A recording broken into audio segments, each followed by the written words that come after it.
Rosalie, ano ang kahalagahan ng pag-ratify ng Pilipinas sa ILO Convention 190?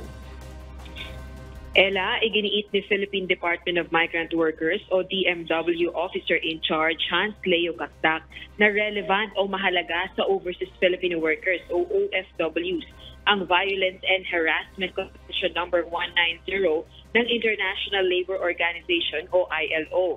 Sa buong Asia, ang Pilipinas ang kauna-unahang bansang nagpatibay nito, samantalang pang-38 naman sa buong mundo. Layo ng ILO Convention number 190 na tugunan ng mga karahasan at panggigipit o harassment sa trabaho. Makatutulong ang Convention number 190 sa OFWs na posibleng makaranas ng anumang violence o harassment sa kanilang workplace abroad, partikular na ng physical, psychological, sexual o economic harm. Samantala, batay sa ILO, 39 ILO conventions na ang ratified ng Pilipinas at 31 sa mga ito kasalukuyan ng ipinatutupad. Balik sa iyo, Ella.